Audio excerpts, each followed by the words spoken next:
Is your heavy-duty diesel truck struggling to fire up on a cold morning, leaving you frustrated and stranded in your driveway?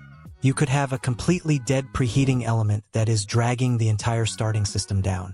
Today, we are breaking down diagnostic trouble code P0681, which specifically means there is a malfunction in the cylinder number 11 glow plug circuit.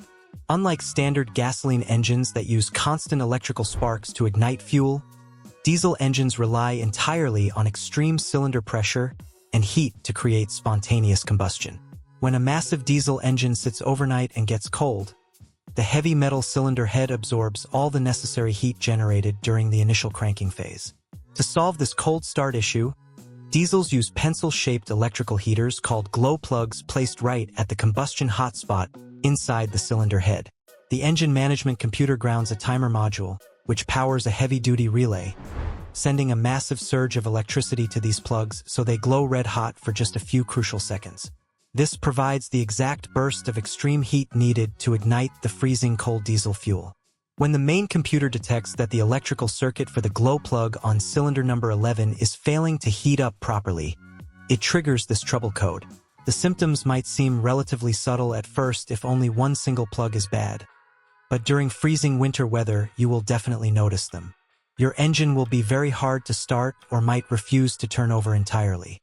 You will also experience a noticeable lack of heavy pulling power until the engine fully warms up to operating temperature.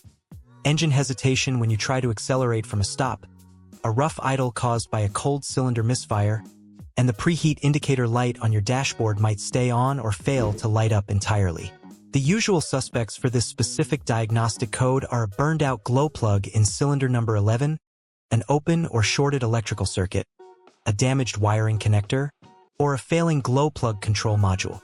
If you want to diagnose this electrical fault in your own garage, you will need a digital volt-ohm meter and a basic OBD2 code scanner. Start the process by disconnecting the wire directly from the glow plug on cylinder number 11. Set your digital meter to measure ohms, place the red lead directly on the glow plug terminal, and touch the black lead to a solid metal ground on the engine block. You are looking for a healthy reading between 0.5 and 2.0 ohms. If the reading is much higher than that or shows absolute zero continuity, the glow plug is dead inside and must be replaced. If the plug itself is good, check the electrical resistance of the heavy wire leading from the glow plug relay bus bar all the way down to the plug, as these specific wires act as fusible links and can easily blow out from power surges. If all the wires are perfectly intact, the plug tests good, but the system still will not fire up the plug. The problem likely lies deep within the main glow plug relay or the engine computer itself. That is the exact moment you should bring your truck to a specialized diesel mechanic for proper testing. A quick diagnostic check and a new glow plug is usually all it takes to get your truck starting strong again. See you next time.